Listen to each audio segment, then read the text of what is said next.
Welcome Speak Podcast, memberikan informasi dan motivasi yang pastinya bermanfaat. Let's listen our podcast. Halo guys, selamat datang di Speak Podcast. Nah, karena ini podcast pertama kita, jadi ada baiknya kalian kenal aku dulu nggak sih? Kenalin, nama aku Virginia yang akan nemenin kalian malam ini. Nah, untuk podcast pertama ini aku nggak sendirian karena aku bersama orang yang jadi sorotan di salah satu universitas Kalimantan, yaitu Kak Jikri Nur Abadi. Buat kalian yang bertanya-tanya, siapa sih Jikri ini? Jadi Jikri ini adalah presiden mahasiswa di Universitas Islam Kalimantan Muhammad Arsyad Al-Banjari. Nah, karena di samping aku udah ada Kak Jikri, kita langsung mulai aja kali ya. Dari pertanyaan simpel dulu nih, Kak Jikri, gimana kabarnya hari ini? Alhamdulillah baik, sehat-sehat aja sih.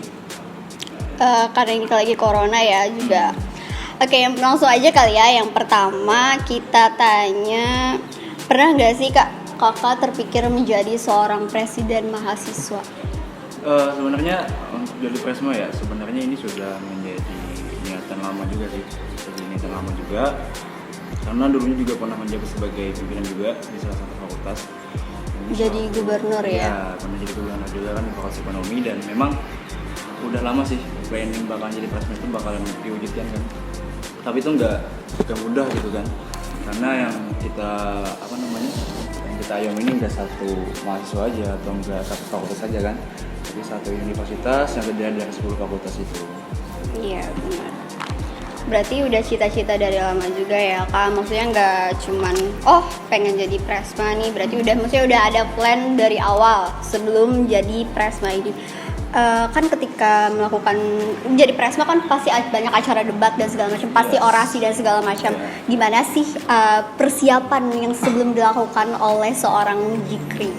Yang pastinya ini pengalaman juga ya, pengalaman yang cukup lama juga karir di ranah organisasi eksekutif.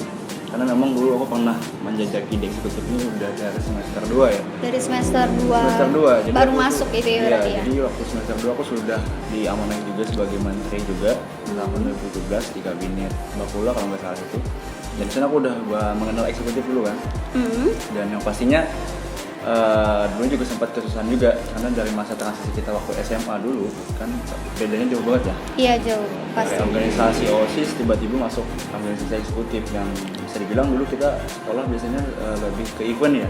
Tapi sekarang lebih ke ranah tatanan pemerintahan juga, masa keilmuan juga yang harus kita terapkan. Nah, dan itu kita dapati juga di sana. Jadi memang banyak hal sih yang aku dapatkan di eksekutif juga, dan ini menjadi modal besar ketika aku mencalonkan dia sebagai presiden mahasiswa. Tadi aku kan dari penjelasan Kak Jikri sebelum jadi presma menjadi salah satu gubernur kan.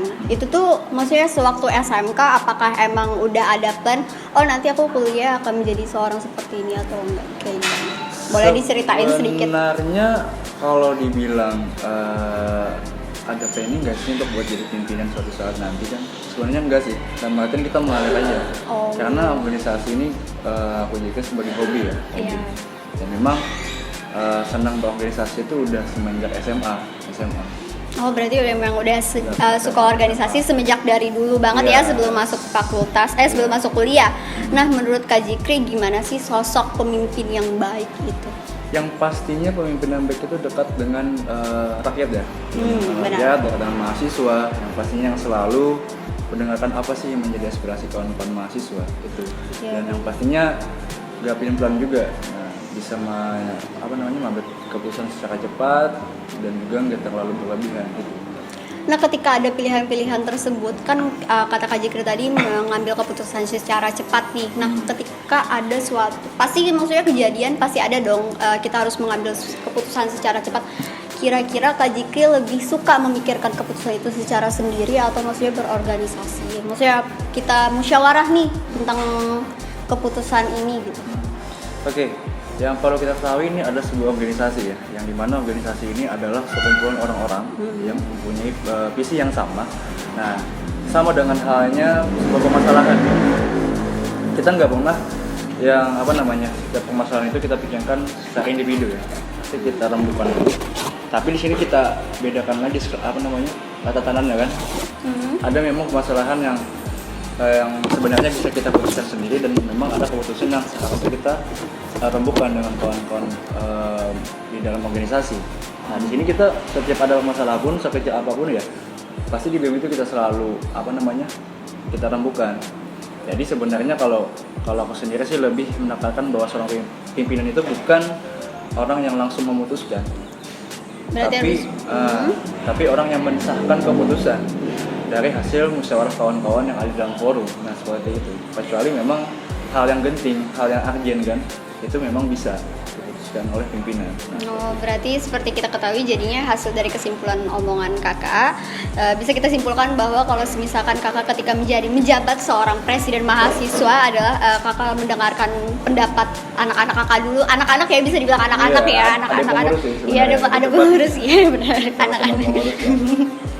Iya benar. Ini kan kakak jadi Presma ya, presiden mahasiswa. Itu pasti nggak cuman orang-orang terdekat doang yang tahu, pasti keluarga tahu juga dong. Karena juga maksudnya siapa sih yang nggak tahu presiden mahasiswa? Nah itu gimana sih kak tanggapan keluarga kakak mengenai kakak jadi presiden mahasiswa? Kalau keluarga sebenarnya banyak yang kontra ya. Kenapa tuh?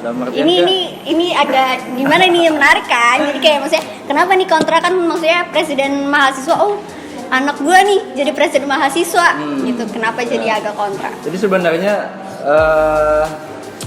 banyak pertimbangan juga sih dari keluarga ya, khususnya kayak abang-abangku juga ya. Iya. Karena abang-abangku tuh lebih detail masalah organisasi juga. Karena yang basicnya organisasi juga. Abang-abangku tuh lebih mengkhawatirkan ketika menjadi sorotan orang banyak gitu loh, sorotan orang banyak, dan yang pastinya sering diincar oleh pihak-pihak yang ya bisa dibilang ya orang-orang yang nggak suka gitu kan. Lagi kan sekarang presiden mahasiswa ya, ketika turun ke jalan tuh sering dipantau-pantau orang juga, bahkan dimata-matai juga. Itu yang paling sering dikhawatirkan, karena seorang pemimpin seperti Presma itu banyak tekanannya gitu loh, bukan hanya di dalam kampus, melainkan ada tanggung jawab juga di luar ya. Nah, jadi itu yang menjadi kekhawatiran keluarga. Terus masalah pendidikan juga yang dikhawatirkan. Takutnya ini akan mengganggu masalah pendidikan juga. Takutnya nanti kita bakalan lama lulusnya. Tapi kita kemarin juga sempat berikan sebuah pengertian juga. Dalam artian kita bisa menjalani ini gitu kan. Kita bisa selesaikan ini sama-sama. Terus itu ini adalah salah satu pencapaian juga. Dalam artian tujuan aku pun naik sebenarnya bukan untuk semata-mata untuk menjadi Presma aja, melainkan karena ini adalah tahun terakhir aku juga ya, karena aku udah semester 8 juga nih, paling nggak harus ada karya yang bakalan aku berikan ke kampus, paling nggak ada kenang-kenangan yang manis untuk kita berikan ke kampus, seperti itu. Gimana tadi kan kakak bilang kalau misalkan mengatakan kalau misalkan pengen jadi Presma kan tentang keluarga, terus keluarga agak kontra. Nah, boleh gak sih aku nanya gimana cara kakak meyakinkan keluarga kakak, oh aku bisa kok sebenarnya jadi Presma yang baik? Sebenarnya kita lebih ke arah kebiasaan ya, soalnya ya yang pasti kenal kita lah orang-orang terdekat kita, langsung keluarga kita ya. Biasanya aku tuh sering menjabarkan apa sih kegiatan yang kami lakukan di organisasi, dan bahkan visi misiku pun nggak langsung aku beberkan ke teman-teman dekat, malahan langsung ke abang-abangku loh, biar mereka tahu sih apa sih arah dan tujuan aku nih, mau ngebawa kapal organisasi ini kan. Jadi aku jelaskan juga, bahkan ya tadi aku beri pengertian dalam artian ini adalah tahun terakhir aku gitu kan, tahun terakhir aku kuliah, tolong berikanlah waktu untuk aku menyelesaikan ini gitu. Ini menjadi sebuah keterbukaan juga buat abang-abang juga. Berarti Kak Zikri ini juga bisa dibilang, maksudnya bukan anak tunggal ya? Iya. Berarti punya abang, punya adik juga dong berarti? Enggak, alhamdulillah anak terakhir. Anak bungsu ya. Terus gimana sih Kak cara kakak ngebagi waktu antara kuliah, organisasi, terus dengan kayak teman-teman gitu, gimana cara kakak ngebagi waktunya? Bagi waktu berarti kita memulai memanajemen ya. Iya. Karena aku manajemen juga waktu. Ekonomi ya, ekonomi, jurusan manajemen juga otomatis. Bagi anak organisasi ya, sebenarnya anak organisasi itu lebih dituntut untuk bisa manajemen waktu dan terus berkewajiban. Jadi kita coba tentukan skala prioritas kita dulu kan. Iya benar. Dan mungkin kalau aku menilainya skala prioritas itu bukan per tahun atau jangka panjang jangka pendek, tapi skala prioritas itu kita lakukan setiap harinya. Kita bikin jadwal aja setiap hari itu kan. Misalkan besok mau ngapain sih? itu memang kita konsumkan. Misalkan besok nih kita ada agenda rapat di Indonesia, terus ada kegiatan diskusi, habis itu nanti ada misi materi misalkan, itu adalah salah satu kita membagi waktu, bahkan pendidikan pun kan. Dan juga untungnya ya karena ini juga semester akhir juga, jadi nggak terlalu banyak mata kuliah yang diambil, dan fokus dengan skripsi juga. Ini lebih lebih mempermudah kita juga nih bagi waktunya kan. Jadi memang kita bagi waktu juga, misalkan 4 jam untuk organisasi misalkan, terus tuh ada 3 jam buat mengerjakan skripsi misalkan ya, terus ada waktu buat keluarga juga, buat teman-teman. Nah seperti itu sih, dalam artian kita punya skala prioritas dan pasti kita ada pembagian waktu juga di setiap harinya, biar ada hal yang lebih produktif gitu yang kita kerjakan setiap harinya. Berarti maksudnya enggak terbebani dengan jabatan presma tersebut karena kakak udah bisa berorganisir semuanya dan segala macamnya. Ini kakak di luar sana banyak banget statement orang-orang, kalau lu pengen jadi presma karena pengen terkenal, itu pasti ada statement dengan itu gitu loh. Kakak setuju nggak sih dengan kalimat tersebut? Kalau dibilang nggak setuju ya pasti nggak setuju ya, karena mengemban jabatan presiden mahasiswa ini kita nggak main-main loh. Bukan hanya di tatanan kampus aja, tapi kita bergelut di tatanan masyarakat juga. Karena kita mainnya tadi ya nggak di kampus aja, bahkan di pemerintahan kita main gitu. Jadi ini bukan sembarangan. Kalau kita mau ambil TNR-nya aja kan kita nggak usah jadi presma gitu kan. Apa kita TNR cuma di dalam kampus kan. Mending kita jadi artis TikTok aja sekali ya gitu. Benar artis TikTok ya. Bisa aja kan. Tapi ini siapa sih itu yang mau jadi presma yang banyak kerjaan, habis itu banyak tanggung jawab, bahkan ya cara orang pun itu hal yang siapa sih yang mau gitu kan. Tapi ini karena memang niatan dari hati sendiri, karena ingin membuat perubahan juga gitu kan. Jadi ya aku nggak sepakat juga tentang hal itu. Iya benar sih, maksudnya nggak cuman jadi presma bukan cuma terkenal doang, tapi kakak juga pengen jadi presma adalah maksudnya ini jabatan nggak main-main sebenarnya gitu kan. Apalagi tadi kakak bilang kalau misalkan keluarga juga agak kontra, berarti maksudnya tujuan hatinya bukan untuk biar gue terkenal doang nih, berarti enggak dong ya maksudnya. Nah terkait hari Kamis kemarin ada aksi mahasiswa turun ke jalan. Nah itu kan berakhir ricuh ya, dan berakhir ricuhnya itu sampai ke media sosial tersebar tuh videonya. Boleh diceritain gak sih kak kronologisnya gimana? Kamis ya, aksi SEP KPK jilid kedua. Jadi memang aksi kemarin itu Kamis itu memang hasil kekecewaan kami di jilid pertama. Iya. Ya dimana kami di jilid pertama itu aksi pertama yang menginginkan surat tuntutan kami itu kan ada 7 ya, tuntutan yang kita bikinkan bersama kawan-kawan BEM Sekalsel yang menginginkan pimpinan DPRD itu yang mengantarkan surat itu. Dan memang sudah ada perjanjian di sana. Dan ternyata setelah diberikan dan kami beri tempo waktu 1 kali 24 jam, hasilnya itu nihil, dalam artian lepas dari janji. Ya, berarti nggak ada respon sama sekali jatuhnya. Bukan nggak ada respon sih, dalam artian yang mengantarkannya bukan pimpinan DPRD-nya, melainkan delegasinya. Bahkan yang datang dalam masa aksi pun di jilid pertama itu ya dari delegasi DPRD. Nah setelah itu kita hadirkan lagi kembali aksi jilid 2 ya, yang memang dimana kami tujukan langsung ke pimpinan DPRD-nya. Dan kami meminta pihak DPRD itu, pimpinannya untuk datang ke masa aksi tadi. Kami minta klarifikasi juga dan meminta tuntutan ulang juga untuk pimpinan DPRD itu mengantarkan surat tuntutan itu kembali ke Istana Presiden. Tapi ternyata pihak DPRD-nya nggak ada. Nggak ada ya. Bahkan dihubungi pun nggak aktif. Tapi kemarin aku lihat yang wanita turun itu apa? Itu adalah delegasinya. Berarti bukan DPR-nya dong ya. DPRD juga, tapi bagian komisinya. Maksudnya bukan pimpinan yang itu yang mendengarkan rakyat gitu ya, cuma delegasinya doang. Ini ada pertanyaan yang baru lagi, visi misi apa sih yang waktu itu kakak saat mencalonkan sebagai seorang presma? Yang pasti visi misinya ya adalah sebuah perubahan besar untuk Uniska sendiri, yang memang ini kita tuangkan dalam misinya sendiri kan. Dalam artian kita lebih menginklusifkan dulu di dalam organisasi BEM Uniska-nya kan. Iya benar. Perlu adanya fondasi-fondasi kuat yang sebenarnya BEM Uniska ini bukan organisasi turun-temurun loh.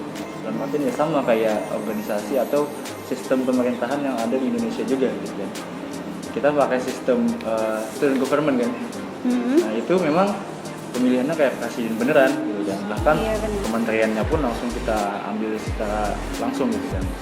Dan tujuan besar kita adalah lebih menyelesaikan permasalahan-permasalahan yang ada di kampus kita sendiri. Nah, karena kalau kita lihat kan kebanyakan ya dari sebelum-sebelumnya kan kita belum pernah lihat nih hasil yang memang konkret untuk kawan-kawan mahasiswa. Maka dari itu kita mencoba di tahun ini untuk menyelesaikan permasalahan itu. Kita coba lebih up lagi rektor ini sekarang untuk bisa menyelesaikan permasalahan yang ada di kalangan mahasiswa itu sendiri. Nah, kayak gitu. Benar. Ada kesulitan kakak nggak sih waktu menjadi seorang presma? Maksudnya yang sulit banget gitu ada nggak sih? Kalau kesulitan sih sebenarnya alhamdulillah belum pernah ada. Karena resiko juga ya kan jadi seorang presma. Karena memang aku menganggap organisasi ini adalah sebagai hobi. Nah, hobi kan, hobi itu adalah hal yang kita senangi kan. Jadi bukan suatu beban yang berat. Dan kita juga punya banyak teman-teman juga kan, teman-teman pengurus kan. Dan artian kalau kalian menganggap itu adalah berat, berarti kalian mengerjakan sebuah pekerjaan itu ada sendiri kan. Karena kita ini adalah tim organisasi kan, jadi kita segala permasalahan pun kita kerja sama-sama gitu. Jadi sampai saat ini alhamdulillah nggak ada sih. Berarti maksudnya selama ini menjadi presma dengan setulus hati gitu ya. Karena emang harus sih, karena namanya juga presiden mahasiswa mau nggak mau. Dan udah anggapannya udah dipercaya oleh dosen, rektor, mahasiswa dan segala macam. Oke, ini nih aku mau penasaran nih. Perbedaan kehidupan kakak nih sebelum dan sesudah menjadi seorang presma Uniska. Nggak terlalu banyak perubahan ya. Mungkin perbedaannya ke relasi aja sih. Ke relasi ya. Relasinya lebih luas lagi karena ya tadi dulunya kan menjabat sebagai gubernur nih hanya bermain di ruang lingkup fakultas. Sekarang kita main di ruang lingkup universitas. Dan juga ya tadi skalanya lebih besar, tataran juga lebih besar. Terus kehidupan sehari-hari sih sebenarnya ya nggak terlalu jauh berbeda sih. Nggak jauh berbeda karena udah pada sebelumnya menjadi gubernur, maksudnya kurang lebih sama 11-12 lah ya. Sedikit aja bedanya. Oke, karena aku udah nemenin kalian selama 15 menit, ada baiknya kita dengerin lagu Gangga Kusuma Blue Jeans. So stay itu terus di podcast kita.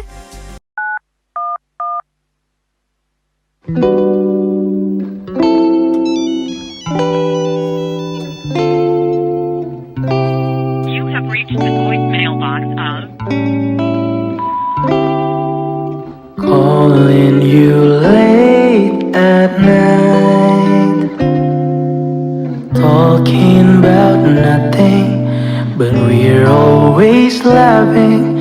This time conversation, they raise my affections. Those were the good times, and I miss the old times. Have I told you lately that I miss you badly?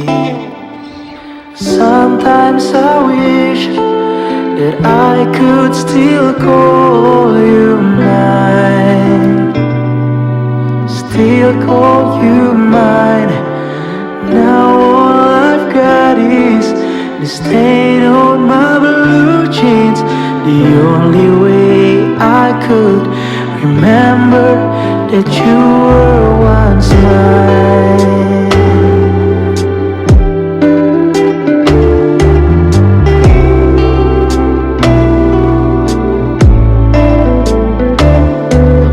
Your voice were lullabies. I would be listening till I was sleeping, but our situations, it stopped our relations. Why did we end it? Don't want to believe it, 'cause I'm feeling lately that I miss you badly. Sometimes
Now all I've got is the stain on my blue jeans.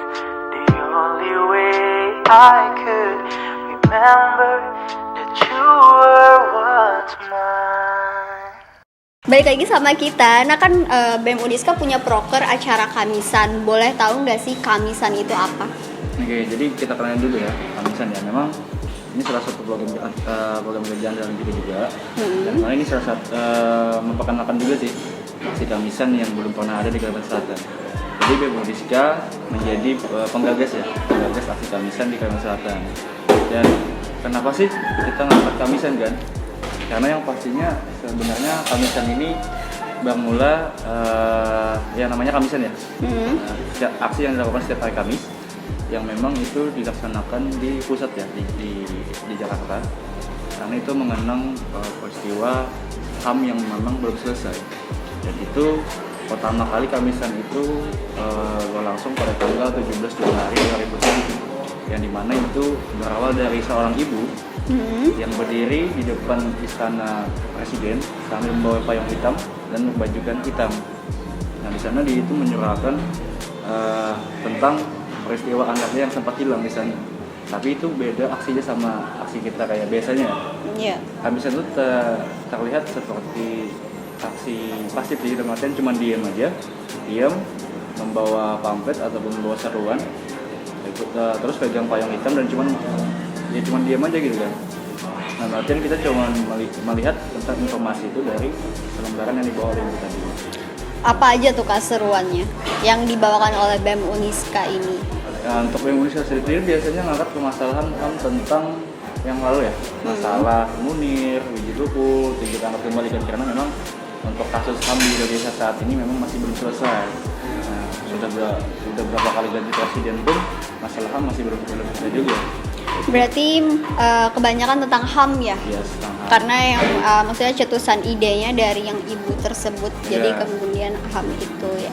Feedback dari acara Kamisan ini apa sih? Yang pasti Kamisan ini bertujuan untuk mengedukasi masyarakat Kota Banjarmasin. Karena yang kita ketahui, karena kita aksinya di titik luas masyarakat juga, yang biasanya orang sering lalu lalang juga, dan ini menjadi wadah masyarakat untuk mengetahui kilas balik permasalahan apa sih yang belum selesai di negara kita ini, lagi masalah hak asasi manusia yang memang sampai saat ini masih gantung nggak ada penyelesaian akhirnya. Nah, jadi itu harus menjadi sarana edukasi kepada masyarakat juga. Apa sih Kak perbedaan BEM sewaktu masa kepemimpinan Kakak sebelum dan saat ini? Berarti ini lebih ke pimpinannya ya? Iya, kepemimpinan. Presma sebelumnya? Iya, sama Presma sebelumnya. Sebenarnya sih kalau perbedaan ya mungkin di masanya ya, masa pandemi dan sekarang ini udah mulai masa transisi ya. Iya. Karena kalau kita pahami juga, karena pernah juga menjabat di masa pandemi banyak tantangannya ya. Banyak tantangan yang memang harus disesuaikan juga. Jadi kalau dilihat kepemimpinannya mungkin agak jauh berbeda ya, karena ya tadi kawan-kawan BEM sebelumnya itu mendapatkan tantangan di masa pandemi yang memang banyak aturan ya, bahkan sempat di lockdown juga, sempat terhalang oleh aturan juga ya. Tapi sekarang kan sudah mulai longgar, jadi banyak kegiatan yang bisa kita lakukan dan bisa mentransisikan itu. Dalam artian kita mentransisikan dari masa pandemi dengan masa transisinya yang sudah mulai longgar ini kan. Jadi kita udah bisa membiasakan. Tapi banyak hal-hal positif yang kita ambil dari masa-masa sebelumnya ya, oleh Presma sebelumnya itu. Dan kemudian kawan-kawan di masa pandemi pun masih bisa bersemangat dalam organisasi. Tetap bisa merangkul kawan-kawan mahasiswa, bisa tetap menjaga dinamika di dalam organisasi, itu yang bisa kita ambil. Ada proker yang dilanjutin nggak Kak ketika masa kepemimpinan sebelumnya atau ada yang disudahi? Sebenarnya setiap pemimpin mempunyai visi misi yang berbeda ya, berarti mempunyai program kerja yang berbeda juga. Tapi di sisi lain di kabinet saat ini kita mencoba mencari sebuah permasalahan yang masih belum selesai ya di tahun sebelumnya, dan di tahun ini kita coba pecahkan sama-sama gitu kan, kita coba pecahkan sama-sama. Lagi permasalahan isu di kampus pun itu yang sebenarnya yang kami coba utamakan. Jadi itu. Kedepannya nih proker apa sih yang akan dijalankan oleh BEM ketika ke masa pemimpinan kakak? Untuk ini udah bulan Juni ya. Iya, bulan Juni. Ya, jadi bulan Juni mungkin ada 3 agenda. Iya. Salah satu 3 agenda besar juga dari kawan-kawan Menteri Dalam Negeri ya. Iya. Ada LKMM juga, latihan keterampilan manajemen mahasiswa. Setelah itu kita ada seminar nasional juga, seminar ekonomi kreatif juga dari kawan-kawan Kementerian Ekonomi, sama yang terakhir dari Kemenpora. Itu ada kegiatan Orma Wakaf juga. Itu salah satu 3 kegiatan yang bakal kita kerjakan di bulan Juli mendatang. Cara berarti maksudnya nggak kosong-kosong banget Iya. walaupun terhalang dengan pandemi ya kak. Nah dari ketiga proker yang kakak sebutkan tadi, yang mana menjadi proker unggulan BEM tahun ini? Unggulan sebenarnya ketiga itu salah satu program unggulan. Salah satu unggulan dari kementerian masing-masing. Dari kementerian Iya. masing-masing ya. Berarti maksudnya udah dipikirkan secara matang, makanya berani dijalankan hal tersebut ya. Cita-cita kakak nih setelah menjadi presma kan kakak udah maksudnya udah semester akhir menjabat presma. Nah cita-citanya setelah ini apa? Berarti setelah lulus ini ya? Iya, yang setelah pastinya lulus. sebenarnya sekarang aku sendiri udah punya usaha ya. Ada punya usaha di bidang konveksi juga. Mungkin setelah ini kita bakalan lanjutkan itu bisnis itu kan, dan mungkin bakal nambah cabang juga nantinya. Dan pastinya kita fokuskan dulu lah di tanggung jawab ini. Setelah itu kita baru lanjutkan ke usaha kita gitu. Usaha kita berarti nggak sendirian dong? Yes, usaha ini udah berdiri dari waktu aku semester 2 kalau nggak salah. Itu sama siapa? Sama teman-teman SMA. Oh, sama teman-teman SMK ya. Iya. SMA. Jadi sampai sekarang Oh masih iya, lulusan mana kak? SMA mana? SMA Negeri 1. SMA Negeri. Oh iya. Berarti maksudnya udah punya tujuan nih ya. Yes. Nah, melompat lagi nih pertanyaannya, apakah pernah berniat untuk menjadi pemimpin di BEM Kalimantan? Pimpinan BEM Kalimantan ya? Iya. Yang pastinya kita punya tujuan itu. Dan memang di awal pun sama dengan Pak Wapres kita menginginkan sebuah hal yang bisa mengharumkan nama kampus ya. Dan itu kita coba, dan alhamdulillah kemarin waktu di nasional, waktu di Padang kita berhasil menyabet gelar lokal wilayah Kaltim Selsul, Kalimantan Timur, Selatan, Belakang, Pulau Sulawesi, kita yang megangnya. Dan setelah ini kita bakal mencoba mengambil posisi koordinator wilayah BEM Kalimantan Selatan. Oh berarti emang udah ada niatan dan udah ada punya plan ke sana ya kak. Nah ini kan kakak udah sering ikut organisasi ya kak. Apakah pernah mengalami teguran dari dosen atau rektorat karena ikut demo dan lain-lain? Boleh ceritakan nggak kronologisnya kayak gimana? Teguran banyak ya. Dipolisikan bisa kemarin. Pernah? Iya, pernah. Disomasi juga pernah. Diancam DO juga pernah. Dan itu ya tadi banyak sih permasalahan-permasalahan yang timbul ya tadi, karena ini sebuah konsekuensi juga ya. Dan itu beragam dari permasalahan waktu di universitas juga, di fakultas juga, itu kita alami juga. Ketika diancam kayak gitu, kayak gimana tuh reaksi kakak? Sebenarnya kalau dibilang sempat panik karena memang kita pada saat itu juga pertama kali ya dapat teguran juga. Itu ancaman DO pertama kali, itu waktu tahun 2018 mau ke 19 itu. Nah, itu pada situ ada aksi di kampus dan itu memang dekan pun sempat menghubungi pada saat itu kan, dalam artian ya gak usah ikut aksi kan, tapi kita tetap yang namanya menjalankan marwah kita, tanggung jawab kita juga. Dan itu sempat juga dari pihak universitas juga sempat mau melakukan tindak lanjut kan. Berarti ancaman dari yang itu tuh nyata ya kan? Maksudnya bukan cuma sekedar gertakan doang gitu ya? Mungkin termasuk gertakan ya sebenarnya. Oke. Suka duka kakak selama menjadi presma apa nih? Suka duka. Karena ini kan udah jabatan terakhir nih. Aduh. Pasti udah tahu dong suka dukanya apa menjadi seorang presma, seorang sorotan di salah satu universitas. Sukanya pastinya kita ketemu orang-orang baru ya. Benar. Itu hal yang luar biasa sekali, ketemu dengan orang-orang yang belum pernah kita kenal, bisa sharing-sharing juga loh. Itu sih yang jadi sukanya ya. Dan makin dengan orang-orang yang berbeda juga kan, karena ya di dalam universitas itu beda sama orang-orang yang di dalam fakultas. Karena ruang lingkupnya kan kita bisa ketemu sama orang-orang yang berbeda fakultas juga kan. Kita bisa sharing masalah keilmuan, sharing masalah pengalaman. Itu yang paling kita dapatkan. Setelah itu relasinya keluar ya. Nah, ini salah satu hal yang luar biasa juga. Kita bisa bersanding dengan kampus-kampus luar. Apalagi waktu kemarin kita munas ya. Jadi kita bisa bersanding dengan kawan-kawan kampus yang besar juga kayak UGM, kawan-kawan Undip, kawan-kawan UI juga. Itu menjadi penyemangat ya. Dalam artian sekelas kampus kita yang dikatakan orang kampus kecil ini, tapi kita masih bisa bersanding dengan kawan-kawan yang ada di sana gitu kan. Bahkan bisa terjun secara luas di sana. Gitu. Dan dukanya mungkin ini bukan duka ya, tapi pengalaman yang mungkin Kurang mengenakan. bakalan nggak bisa dilupakan. Oh iya. Yang pastinya ya tadi yang masalah ancaman-ancaman itu ya, itu yang salah satu yang mungkin nggak bisa dilupakan dan bisa jadi cerita juga untuk kawan-kawan selanjutnya, bahkan bisa diceritakan juga untuk generasi selanjutnya. Karena ya tadi ancaman bukan berarti bisa mematahkan semangat kita, tapi ancaman salah satu cara untuk bisa mendewasakan kita. Benar. Gitu.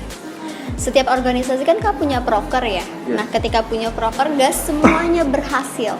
Ketika gak berhasil, gimana nih cara survive Kakak? Oke. Jadi kita di BEM-Undisca mempunyai salah satu program kerja juga dari kawan-kawan Menteri Penelitian dan Pengembangan. Kita punya program kerja 90 hari masa kerja. Dan artinya kita setiap 90 hari masa kerja itu kita ada evaluasi besar-besaran. Dan terakhir kita kumpul ya di bulan tadi juga. Itu kita coba list program kerja apa sih yang masih belum kita selesaikan, dan apa sih yang menjadi kekurangan kita nih selama kita menjabat beberapa bulan ini kan.